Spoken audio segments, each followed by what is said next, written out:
Hello friends, कैसे हो आप सब लोग। आशा करता हूँ सब लोग अच्छे होंगे। कोरोना के चलते थोड़ा वीडियो बन नहीं पाई है। अब आज से प्रॉपर तरीके से आपके लिए रोज वीडियो प्रोवाइड कराई जाएगी और राजस्थान जीके का जो मैटर है वो आपको कहानियों के माध्यम से बिल्कुल कहानी की तरह आपको रटा दिया जाएगा, ये मेरी गारंटी है। तो आप मुझे कोऑपरेट कीजिएगा, फुल सपोर्ट करो।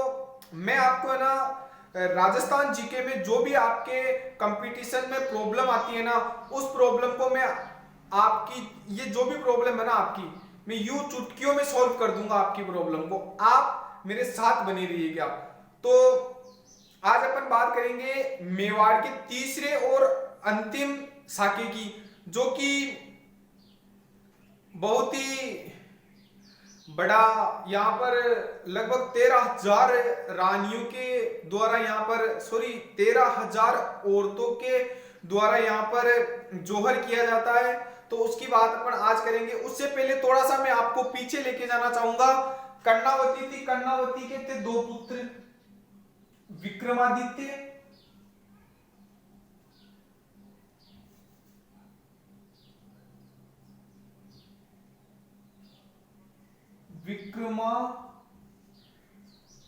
विक्रमादित्य और दूसरा पुत्र था उदय सिंह।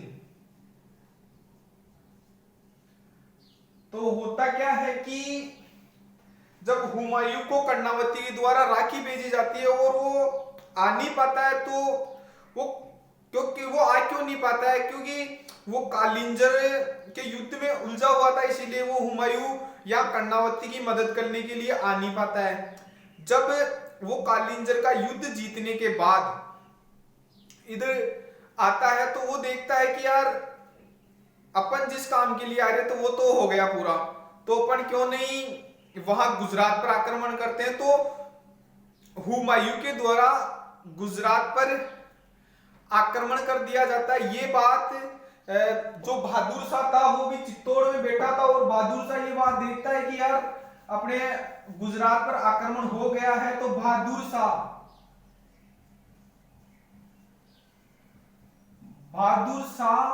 चित्तौड़ छोड़कर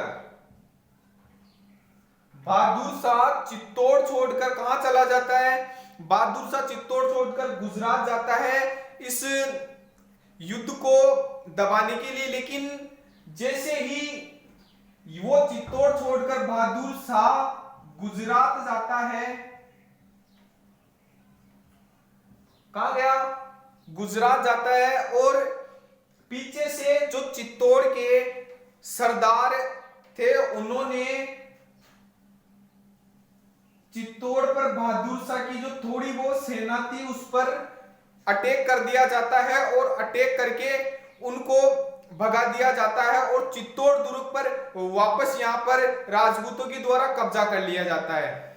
जैसे ही राजपूतों के द्वारा कब्जा किया जाता है तो कब्जा करने के बाद बुलाया जाता है किसको, क्योंकि शासक तो चाहिए ना, तो उदय सिंह और विक्रमादित्य को वापस बुलाया जाता है। उदय सिंह और विक्रमादित्य को वापस बुलाया जाता है। कहां ये गए थे, अपने ननिहाल बूंदी चले जाते हैं, बूंदी से इनको वापस बुलाया जाता है और वापस बुलाने के बाद यहां विक्रमादित्य को वापस शासक बनाया जाता है।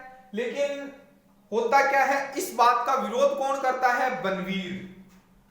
ये बनवीर कौन है, मैं थोड़ा सा आपको पीछे लेके जाता हूं। उड़ना राजकुमार पृथ्वीराज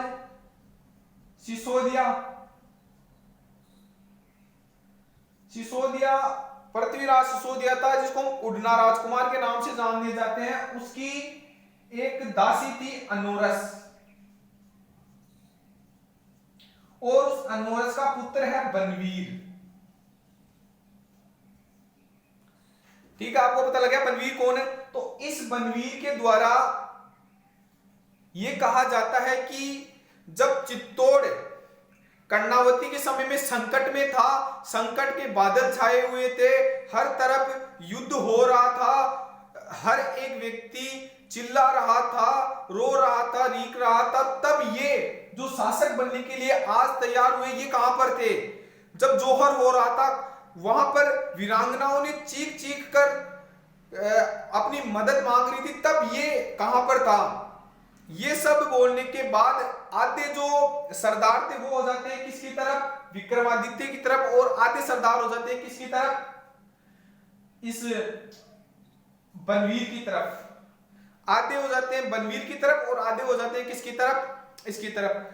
अब होता क्या है कि जो दासी के पुत्र होते हैं ना, उनको शासक नहीं बनाया जाता है।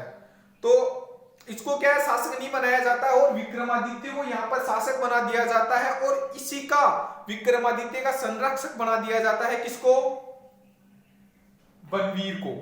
बनवीर को यहाँ पर संरक्षक बना दिया जाता है। और बनवीर को संरक्षक बनाने के बाद बनवीर का तो काम यही था कि मैं मेवाड़ का शासक बनूं। तो उसने क्या किया, धीरे धीरे धीरे धीरे धीरे धीरे स्टेप बाय स्टेप अब जो आसपास के क्षेत्र थे उनको सबको अपने कब्जे में ले लिया जाता है इस बनवीर के द्वारा। और कब्जे में लेने के बाद पूरा अधिकार इस बनवीर के द्वारा चित्तौड़गढ़ दुर्ग पर कर लिया जाता है। और एक दिन मौका पाकर विक्रमादित्य की हत्या कर दी जाती है, किसके द्वारा, बनवीर के द्वारा, और शासक बन जाता है कौन, बनवीर। जैसे ही बनवीर शासक बनता है तो एक दिन एक घटना होती है, उदय सिंह जो कि छोटे हैं, तो ये क्या अपने कमरे में सो रहे थे, रात का लगभग 2 बजे का टाइम हो रहा होगा, तब ये सो रहे थे। तब क्या होता है कि बनवीर था, ये मानना चाहता था किसको, उदय सिंह को, क्योंकि आगे जाकर बड़ा होने के बाद ये शासक बनने की जिद तो करेगा उदय सिंह, ये तो फैक्ट बात है। तो ये पहले इसको खत्म कर देना चाहता है कि आगे की झंझट ही दूर हो जाए। तो बनवीर ने उदय सिंह को खत्म करने का प्लान बनाया, और इसकी धाय थी पन्ना धाय।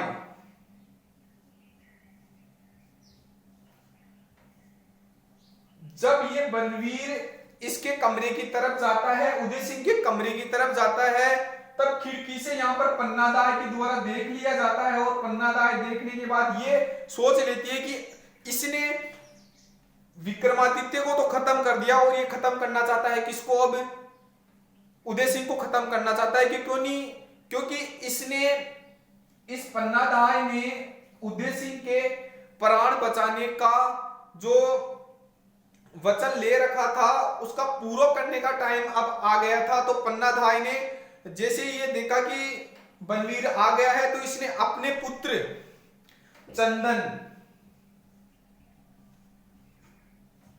अपने पुत्र चंदन के कपड़े किसको पहना दिए, उदय सिंह को। और उदय सिंह के जो पिलंग था, उस पिलंग या मतलब खाट वगैरह जो भी अपन सोते हैं, सब समझते हो आप लोग, तो उस पे सुला दिया जाता है किसको, चंदन को।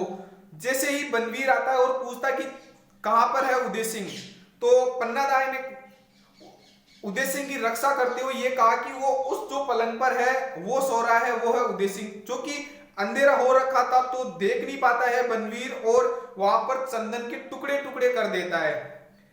अब ये कैसी स्थिति रही होगी उस मां की, जब वो कोने में खड़ी खड़ी सिर्फ अपने बेटे को करते हुए देख रही थी, वो आहत तक नहीं भर पाती है वहां पर। क्योंकि अगर वो रोने रीखने लगती है तो यहाँ पर फिर पता लग जाएगा कि ये तो चंदन है, उदय सिंह नहीं है, तो इसलिए वो रो भी नहीं पाती है। उस माँ की आप दयनीय स्थिति आप लोग समझ सकते हो। तो यहाँ पर चंदन का बलिदान देकर पन्नाधाय ने अपने पुत्र चंदन का बलिदान देकर उदय सिंह को यहां से कुंभलगढ़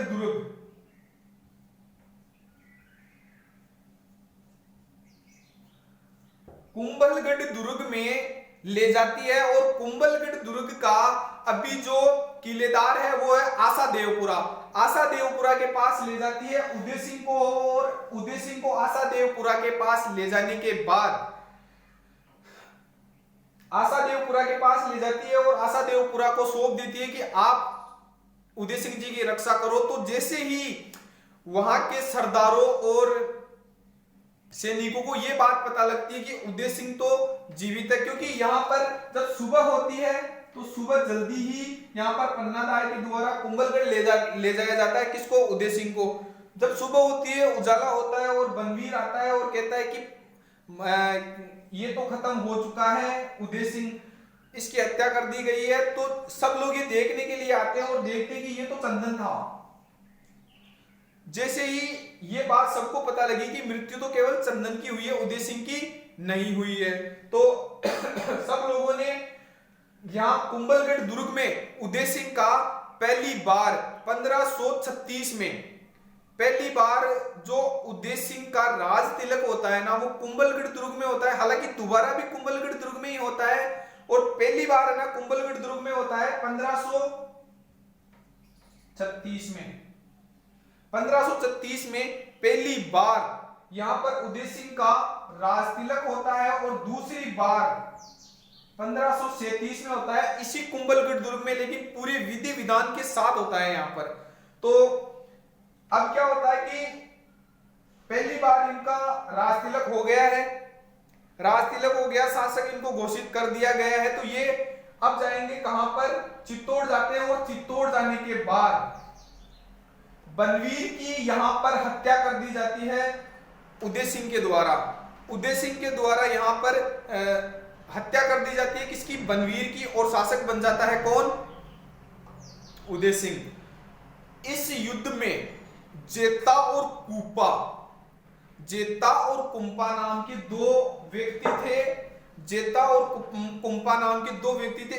इन्होंने उदय सिंह की सहायता की थी और इस युद्ध में विजय दिलाई थी, और बनवीर की मृत्यु यहां पर हो जाती है। बनवीर की मृत्यु होने के बाद जैसे ही बनवीर की मृत्यु होती है, अब जब 1537 में उदय सिंह शासक बन जाता है, तो उदय सिंह के शासक बनने के बाद होता क्या है कि जो शेरशाह सूरी था, वो गिरी सुमेल का युद्ध लड़ रहा था, किसके साथ? मालदेव के साथ। मालदेव के साथ शेरशाह सूरी।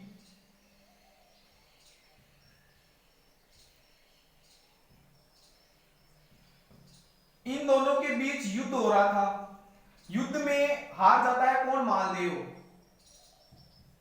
मालदेव हार जाता है और शेरशाह सूरी यहां पर जीत जाता है। अब शेरशाह सूरी क्या करेगा?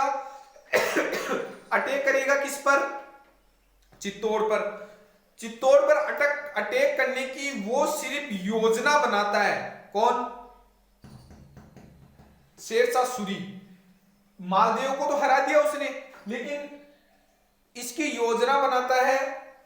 आपको शायद दिख नहीं रहा है ऊपर, एक बार मैं ना ये जो उदय सिंह है इसको नीचे लेके आता हूं, क्योंकि ये थोड़ा मैं ऊपर लिख दिया तो आपको दिख नहीं रहा है। तो यहां पर उदय सिंह जी का जो शासन काल था वो था 72 तक, 1537 से 1572। अभी आपको प्रॉपर तरीके से दिख रहा होगा, वो ऊपर मैंने लिख दिया था तो दिखा नहीं है आपको, सॉरी। तो शेरशाह सूरी अटैक करना चाहेगा किस पर? चित्तौड़ पर। सिर्फ और सिर्फ यहां पर शेरशाह सूरी के द्वारा योजना बनाई जाती है कि मैं चित्तौड़गढ़ दुर्ग पर करूंगा आक्रमण। करता नहीं, सिर्फ और सिर्फ योजना बनाई जाती है सिर्फ यहां पर शेरशाह सूरी के द्वारा। जैसे ही योजना बनाई जाती है, इस बात का पता लग जाता है किसको? उदय सिंह को। उदय सिंह क्या करता है कि जैसे इस बात का पता लगा कि अब अटैक करेगा कौन? शेरशाह सूरी। तो अभी उदय सिंह के पास क्या क्या है? चित्तौड़गढ़ दुर्ग और कुंभलगढ़ दुर्ग। चित्तौड़गढ़ दुर्ग और कुंभलगढ़ दुर्ग, ये दो दुर्ग अभी किसके पास है? उदय सिंह के पास। तो इन दोनों दुर्गों की चाबियां यहां पर बढ़िया एक फर्स्ट क्लास पेटी में रखी जाती है, और यहां पर उदय सिंह के द्वारा शेरशाह सूरी को वो चाबियां दे दी जाती है, और अधीनता स्वीकार कर ली जाती है। किसकी? शेरशाह सूरी की। कौन करता है? उदय सिंह। और अधीनता स्वीकार कर लेता है, चाबियां वहां पर पहुंचा देता है, और चाबियां पहुंचाने के बाद अधीनता स्वीकार कर ली जाती है। अब अधीनता स्वीकार क्यों करता है? क्योंकि ना ही तो अभी उदय सिंह के पास सैन्य शक्ति इतनी हाईफाई है, क्योंकि अभी अभी शासक बना है, तो ना ही तो इनके पास सैन्य शक्ति है और ना ही इनके पास बढ़िया फर्स्ट क्लास हथियार वगैरह कुछ नहीं है। तो इन्होंने अधीनता स्वीकार करना यहाँ पर उचित समझा और अधीनता स्वीकार कर ली जाती है। जैसे ही अधीनता स्वीकार की जाती है, अधीनता स्वीकार करने के बाद कुछ दिनों के बाद यहाँ 1559 में उदय सिंह के द्वारा उदयपुर शहर बसाया जाता है। उदयपुर शहर, यहां पर उदयपुर शहर बसाया जाता है किसके द्वारा? उदय सिंह के द्वारा। कब बसाया जाता है? 1559 में। 1559 में उदयपुर शहर बसाया जाता है। सिटी पैलेस, सिटी पैलेस की नींव रखी जाती है केवल इनके द्वारा, क्योंकि सिटी पैलेस भाई बहुत बड़ा है, इतना छोटा सा नहीं है। सिटी पैलेस काफी बड़ा है। एक राजा ने उसका सिटी पैलेस का निर्माण नहीं किया था, अनेकों राजाओं ने मिलकर सिटी पैलेस का निर्माण किया था। कभी घूमने जाना, काफी बड़ा है, दिखने में भी अच्छा है, बहुत ही अच्छा है, आप देखने जाना कभी। तो यहाँ पर सिटी पैलेस,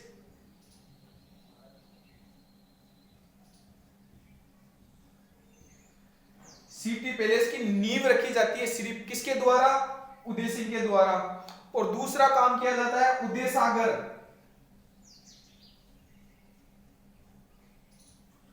उदय सागर झील का निर्माण किया जाता है किसके द्वारा? उदय सिंह जी के द्वारा। जैसे ही ये सब काम कर लेते हैं, उदय सिंह जी उदय सागर झील का निर्माण करवा देते हैं, उदयपुर शहर बसा लेते हैं और सिटी पैलेस की नींव रख देते हैं। इतना सब करने के बाद अब होता क्या है? 1556 में जो इसका हिंदुस्तान का बादशाह बनता है, वो कौन बनता है? अकबर। 1556 में हिंदुस्तान का बादशाह कौन बन जाता है? अकबर। अकबर हिंदुस्तान का बादशाह बनता है और वो अपना शासन जमाना चाहता है किस पर? चित्तौड़ पर, मालवा पर, गुजरात पर और आसपास के क्षेत्रों पर। तो अभी स्थिति क्या बनी हुई है आपको मैं बताता हूं कि ये अपना है चित्तौड़, ये चित्तौड़गढ़ दुर्ग है। चित्तौड़गढ़ दुर्ग जब दिल्ली, ऊपर दिख रहा है क्या ऊपर? यार फ्रेंड्स एक बार थोड़ा सा रुकिए, यहां से दिख रहा है 1556 अकबर। अकबर आता है जब दिल्ली या आगरा से चित्तौड़ आना चाहेगा। कौन? अकबर। दिल्ली या आगरा से चित्तौड़ आना चाहेगा अकबर, तो आ तो जाएगा। अब जैसे वो गुजरात पर आना चाहेगा सीधा, यहां अपना गुजरात है, गुजरात आना चाहेगा और गुजरात आना चाहेगा तो बीच में क्या पड़ेगा? चित्तौड़। अटैक करेगा कि नहीं? चित्तौड़ पे करेगा ना, इसीलिए अटैक किया जाता है, क्योंकि गुजरात आने के लिए बीच में पड़ता है चित्तौड़।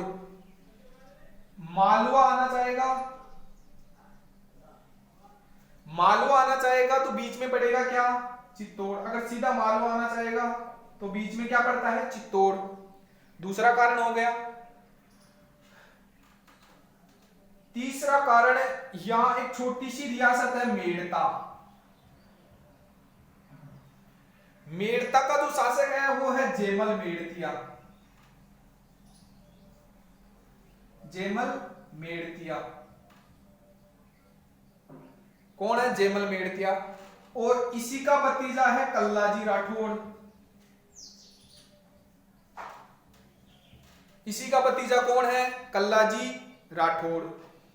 तो अकबर ने संदेश भिजवाया मेड़ता जयमल मेड़तिया के पास कि आप हमारी अधीनता स्वीकार करो। तो यहां पर जयमल मेड़तिया ने साफ मना कर दिया, भाई मैं आपकी अधीनता स्वीकार नहीं करूंगा, मरते मर जाऊंगा लेकिन आपकी अधीनता मैं स्वीकार नहीं करूंगा।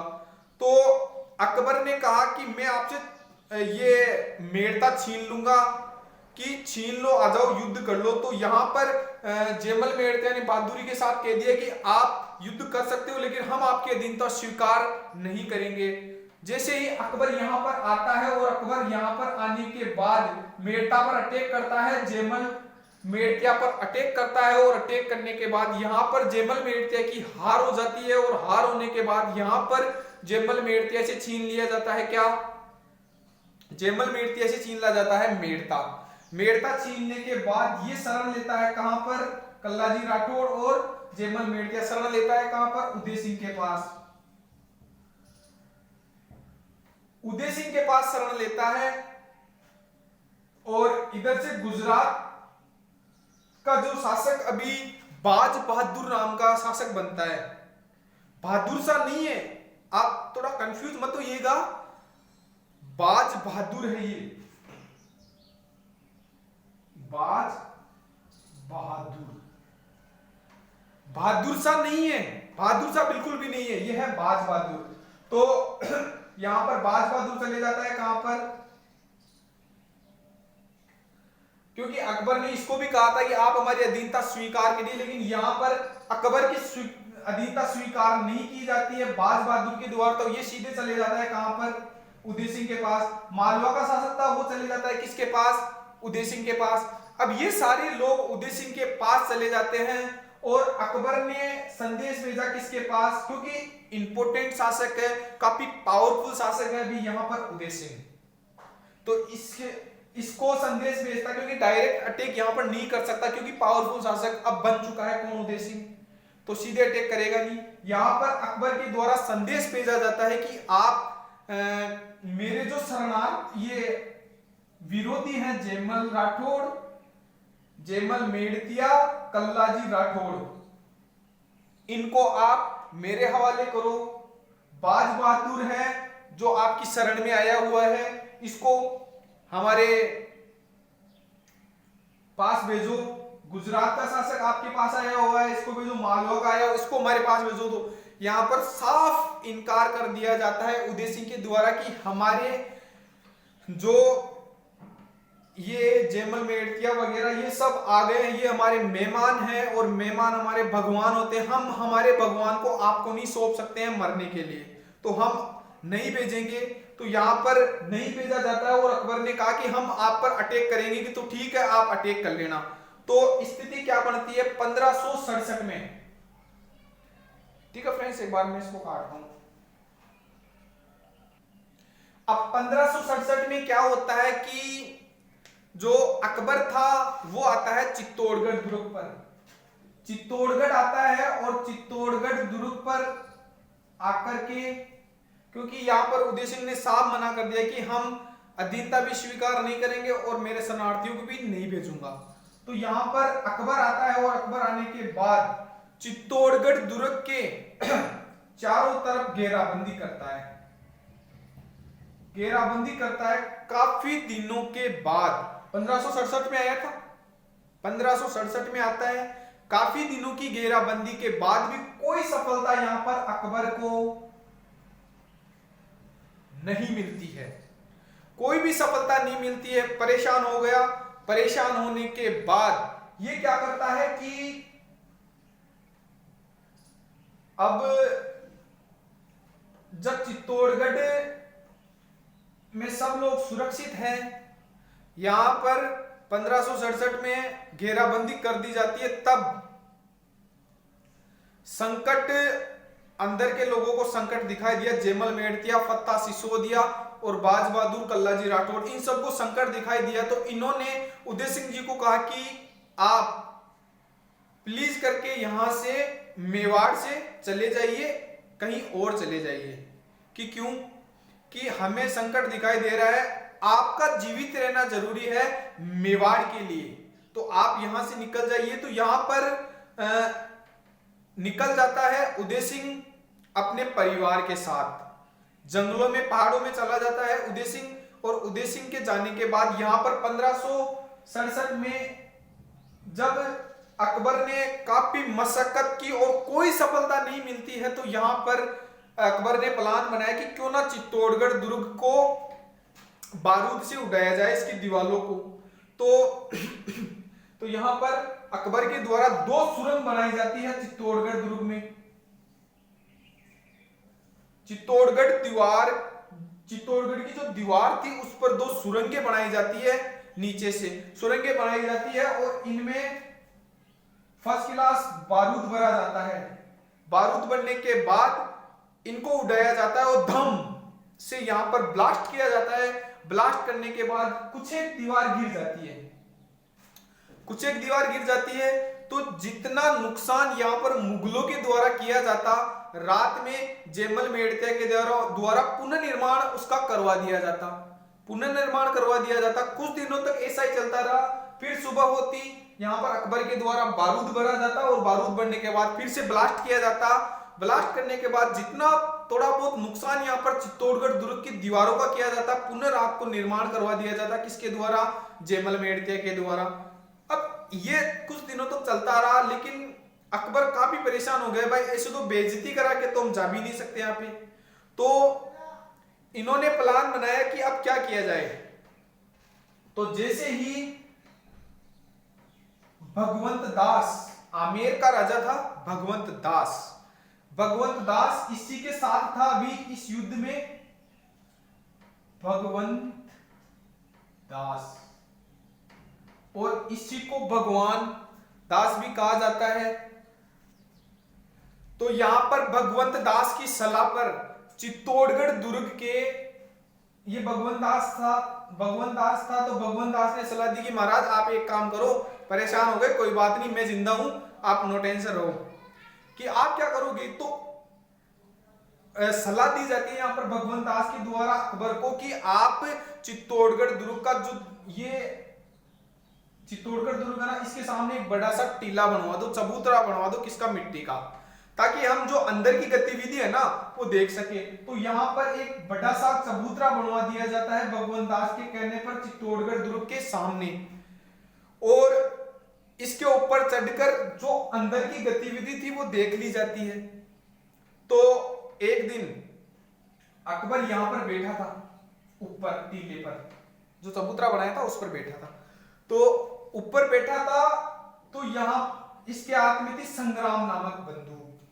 तो दिन में इन्होंने नुकसान किया था चित्तौड़गढ़ दुर्ग की दीवारों का। तो ये देखने के लिए कि कोई दीवार है ना कहीं से खिसकी हुई तो नहीं है या क्षतिग्रस्त तो नहीं है, ये देखने के लिए जो जयमल मेड़तिया था वो चित्तौड़गढ़ की दीवारों के चारों तरफ चौकसी कर रहा था, देख रहा था कि कोई टूटी फूटी तो नहीं है।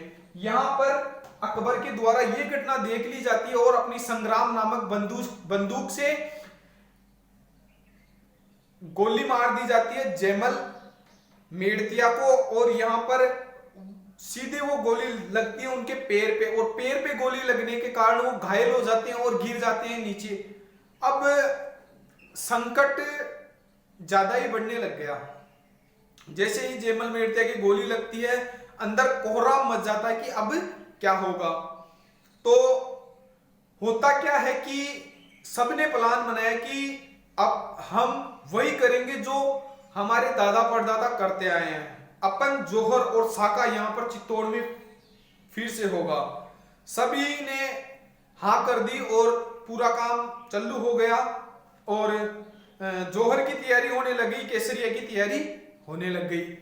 तो जब सुबह के लगभग, आप ये मान के चलो कि सुबह 6 बजे के लगभग टाइम रहा होगा, तब अकबर यहां पर बैठा था इस टीले पर बैठा था। और 1568 की ये बात है। 1568 में क्या होता है कि जब यहां पर बैठा था कौन? अकबर। चित्तौड़गढ़ दुर्ग के अंदर से धधकती हुई ज्वाला की कुछ लपटें अकबर को दिखती है, और अकबर को दिखती है क्या? धुआं। आप समझते हो धुआं क्या होता है? सब समझते हो। धुआं और आग की लपटें यहां पर दिखती है।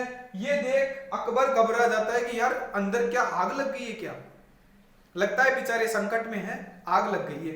तो भगवंत दास को बुलाया जाता है और कहा जाता है कि आओ आओ भगवंत दास जी, देखो चित्तौड़गढ़ दुर्ग में तो क्या लगी है, आग लगी है। भगवंत दास ने कहा महाराज संकट चित्तौड़गढ़ दुर्ग में नहीं है, संकट अब आएगा आप पर। कि कैसे? कि अंदर कोई आग नहीं लगी है, यहां पर वीरांगनाएं अपने सतीत्व की रक्षा के लिए ददकती हुई ज्वाला तैयार कर रही है और ये करेगी जोहर, इसमें कूदेगी। कि ये जोहर क्या चीज है?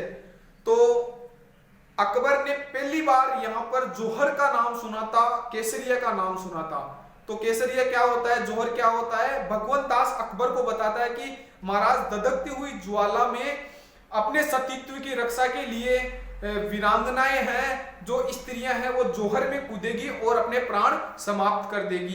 तो केसरिया क्या चीज है? केसरिया ये है कि केसरिया वस्त्र पहनेंगे यहाँ पर चित्तौड़ के जितने भी ये जो व्यक्ति हैं सबके द्वारा, यहाँ पर सैनिक है, सबके द्वारा केसरिया वस्त्र धारण किया जाएगा। केसरिया वस्त्र धारण करने के बाद सुबह देख लेना, अभी कुछ ही देर बाद में यहाँ पर चित्तौड़गढ़ दुर्ग के गेट खोले जाएंगे, दरवाजा खोला जाएगा। एक व्यक्ति के 2 हाथ होंगे और दोनों हाथों में 2-2 तलवारें होगी। एक हाथ में एक तलवार, एक हाथ में एक तलवार। एक व्यक्ति के हाथ में 2 तलवार होगी और उनका मकसद केवल एक ही रहेगा, क्या? मर जाना या मार देना, क्योंकि जितने हो सके उतने मुगलों को मारना इनका मकसद रहेगा कि ये घटना होगी। भगवंत दास अगर सलाह नहीं देता यहाँ पर अकबर को, तो क्या पता यहाँ पर जीत भी हो सकती थी उदय सिंह की। तो भगवंत दास ने सावधान कर दिया यहाँ पर अकबर को। अकबर अपनी सेना को सचेत कर देता है कि अटैक होने वाला है, सभी सचेत हो जाते हैं। और अब अंतिम समय आ जाता है चित्तौड़गढ़ दुर्ग पर साके और जोहर का। चित्तौड़गढ़ दुर्ग का दरवाजा खोला जाता है। घटना यह होती है कि सारे सैनिकों के हाथ में केसरिया वस्त्र सबने धारण कर रखे हैं। एक व्यक्ति के हाथ में 2 तलवार हैं, उनका एक ही मकसद है। अकबर ये घटना अपने हाथी पर बैठे बैठे देख रहा था जब गेट खोले जाते हैं चित्तौड़ के, तब वो देख रहा था कि यार ये घटना तगड़ी है। तो वो जैसे ही गेट खोला गया, गेट खोलने के बाद सभी ने केसरिया वस्त्र धारण कर रखा था और हर हर महादेव का नारा, जय मां भवानी का नारा और तिलक लगा रखा था। केसरिया वस्त्र धारण कर रखे थे और सबका एक ही मकसद था, मुगलों को मारना और मर जाना। तो ये सब घटना देखी दोनों अकबर और इधर इन चित्तौड़ में। अभी जो कौन कौन है, अभी है जयमल मेड़तिया। जयमल, इसी का भतीजा है कल्लाजी, कल्लाजी राठौड़, फत्ता सिसोदिया,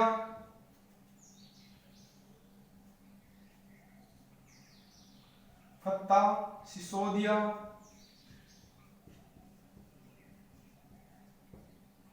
बाज बहादुर,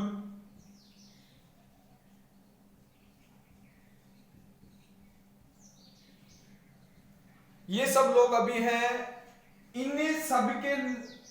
इन सबको छोड़ करके उदय सिंह चले जाते हैं। आप सबको पता है, अभी पिछले बताया था मैंने।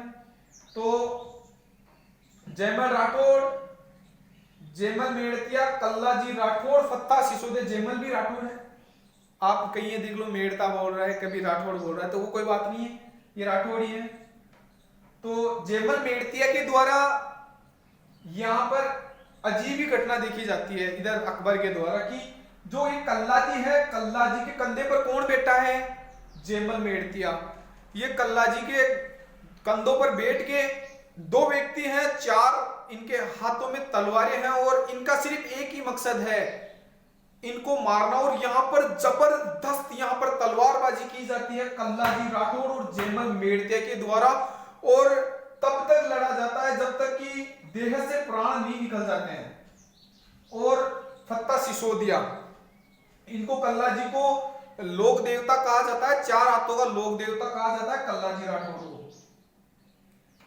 तो होता क्या है कि ये लड़ रहे थे चित्तौड़गढ़ के मेन प्रवेश द्वार पर ही लड़ रहे थे, ये तीनों बंदे। जयमल राठौर, कल्लाजी, फत्ता सिसोदिया, ये कहां पर लड़ रहे थे? ये लड़ रहे थे मेन मुख्य प्रवेश द्वार पर। ये घटना देख रहा है कौन? अकबर। इनका केवल एक ही मकसद है, सबको मार देना। और इनके द्वारा यहां पर इतनी जबरदस्त तलवारबाजी की जाती है कि जितने भी सैनिक थे उनको लगभग 4 घंटे तक युद्ध किया जाता है। और 4 घंटे तक युद्ध करने के बाद भी इन्होंने एक भी मुगल को अंदर प्रवेश नहीं करने दिया गया। एक भी 4 घंटे तक एक भी मुगल को अंदर प्रवेश नहीं करने दिया गया। और लाशों का पूरे जो मुगल थे उनकी लाशों का ढेर यहां पर लग जाता है। ये घटना देख एक बार तो अकबर चकित हो जाता है कि भाई ये आम आदमी नहीं हो सकते। और इन तीनों के द्वारा, जयमल राठौर, कल्लाजी राठौर और फत्ता सिसोदिया के द्वारा जबरदस्त तलवारबाजी की जाती है। और लगभग 4 घंटे तक युद्ध करने के बाद धीरे धीरे इनकी सांसों पर कब्जा हो जाता है यमदेव का। और यहां पर वीर गति प्राप्त की जाती है कल्लाजी राठौर, जयमल राठौर और फत्ता सिसोदिया के द्वारा वीर गति प्राप्त की जाती है। वीर गति प्राप्त की जाती है। और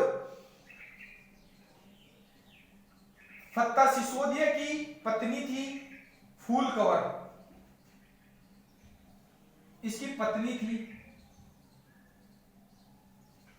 फूलकवर।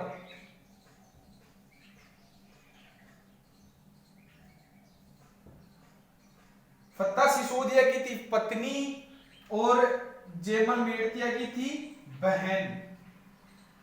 इसके द्वारा लगभग 16,000 औरतों के साथ जोहर किया जाता है फूल कंवर के नेतृत्व में। और यहां पर फूल कंवर ने धधकती हुई ज्वाला में कूदकर अपने प्राणों को जय मां भवानी को समर्पित कर देती है और अपने सतीत्व की रक्षा की जाती है। तो क्वेश्चन आता है कि जौहर और रसाका किन किन के नेतृत्व में हुआ था? तो जयमल राठौर, कल्लाजी राठौर और फत्ता सिसोदिया के नेतृत्व में तो हुआ था केसरिया।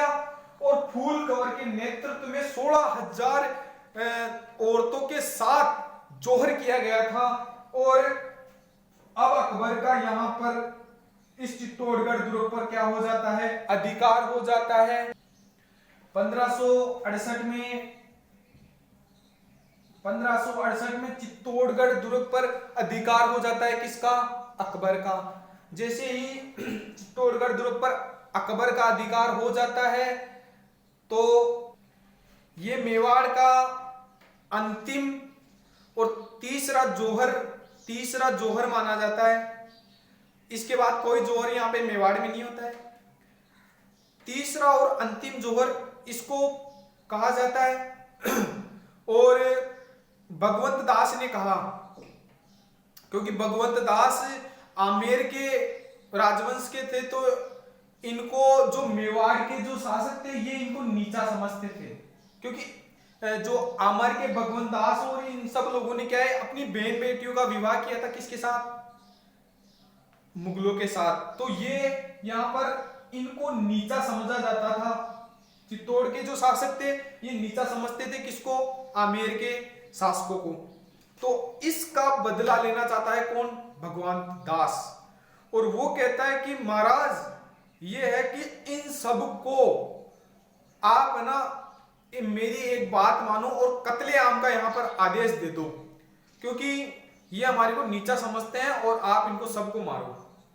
तो कत्ले आम के आदेश यहाँ पे भगवंत दास के कहने पर अकबर ने दे दिए। और चित्तौड़गढ़ में जितने भी व्यक्ति, औरतें, बच्चे, बुजुर्ग सब थे, सबको यहाँ पर मृत्यु दंड दे दिया जाता है। सबको यहाँ पर मृत्यु दे दी जाती है। सभी जो चिल्ला रहे थे, कोई क्या कर रहा था, वहां पर कोरहम सा एक मचा दिया जाता है एक भगवंत दास के द्वारा।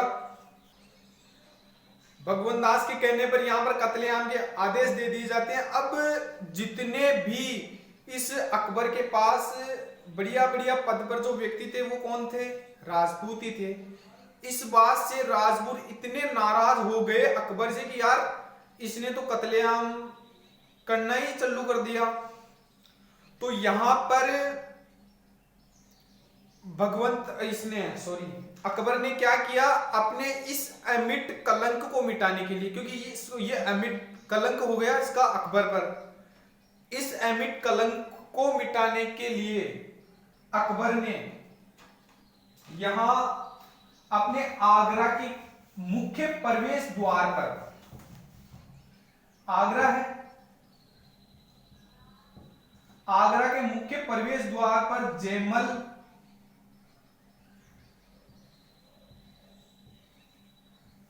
मेड़तिया और फत्ता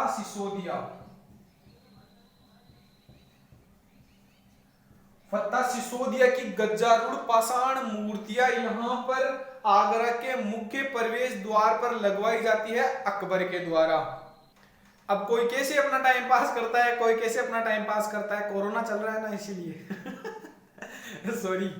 वो फिर क्या होता है कि यहां पर औरंगजेब ने क्या किया कि, क्योंकि वर्तमान में ये जो मूर्तियां हैं यहां पर नहीं है, क्योंकि औरंगजेब आता है और औरंगजेब आकर के यहां पर इनको तुड़वा देता है। तो भी हंसी आ गई थी मुझे, क्योंकि कोरोना चल रहा है ना इसीलिए तुड़वाने वाला मैटर यहां पे मैंने उसमें जोड़ दिया।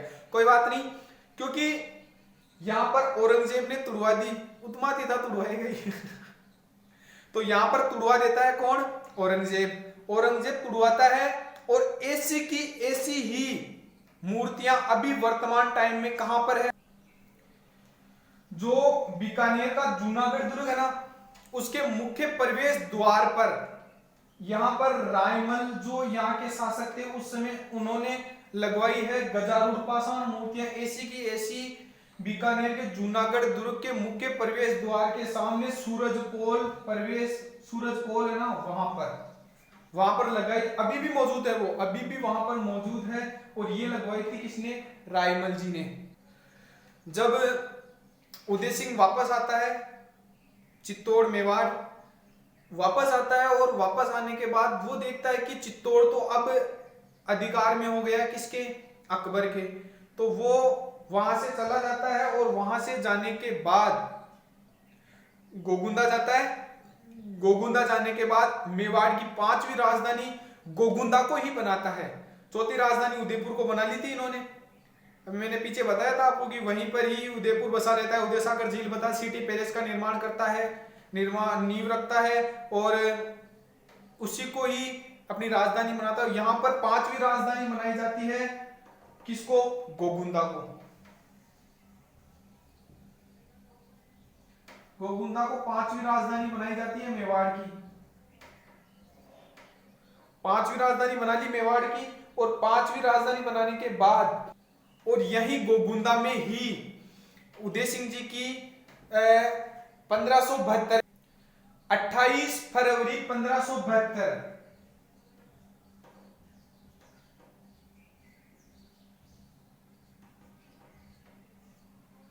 28 फरवरी 1572 को यहां पर मृत्यु हो जाती है किसकी, उदय सिंह जी की। और यही गोगुंदा में ही उदय सिंह जी की क्या है, छतरी। यहीं पर ही उदय सिंह जी की छतरी है। हाँ तो फ्रेंड्स, आपने मेवाड़ का तीसरा और अंतिम जौहर बड़ा आपको कैसा लगा मुझे कमेंट में जरूर बताइएगा। और अभी मैंने क्या DSLR ले लिया है, अब आपके पास क्या रोज प्रॉपर तरीके से वीडियो डाली जाएगी, तो आप कोऑपरेट कीजिएगा क्योंकि रोज वीडियो डलेगी। अब मेरे पास कैमरा आ चुका है। और ये वीडियो कैसी लगी मुझे कमेंट में जरूर बताइएगा। मेरे चैनल को सब्सक्राइब करिएगा, बेल आइकन दबा लीजिएगा और लाइक करना प्लीज मत भूलिएगा, क्योंकि आपके सपोर्ट से ही, आप जितना मुझे प्यार दोगे ना, मैं उतना ही अच्छा पढ़ाऊंगा। और गारंटी से आपको जो ये राजस्थान जीके का मैटर है यूं चुटकियों में आपको याद करवा दूंगा, कहानियों की तरह मैं पढ़ाऊंगा। इस वीडियो को देख लो आप और याद कर लो। और इस वीडियो के नोट्स आप है ना, एक बार आपका जो पढ़ने का तरीका है वो क्या है मैं आपको बताता हूं। आप है ना एक बार मेरी वीडियो देख लिया करो, वीडियो देखने के बाद दोबारा उसका नोट्स बना लिया करो और एक बार फिर से है ना वो वीडियो देख लो। मैं गारंटी देता हूं आप है ना जिंदगी में कभी भी नहीं भूलोगे। जिंदगी में तो क्या, कम से कम एग्जाम टाइम तक तो आप नहीं भूलोगे। तो गाइस सपोर्ट करिएगा, वीडियो लाइक करें, सब्सक्राइब करें और है ना मुझे सपोर्ट करें, क्योंकि आपके प्यार से ही मैं आगे बढ़ूंगा। और जितना आप प्यार दोगे मैं उतना अच्छी आपके पास वीडियो प्रोवाइड कराऊंगा। ठीक है, थैंक यू, गुड बाय, जय हिंद, जय भारत।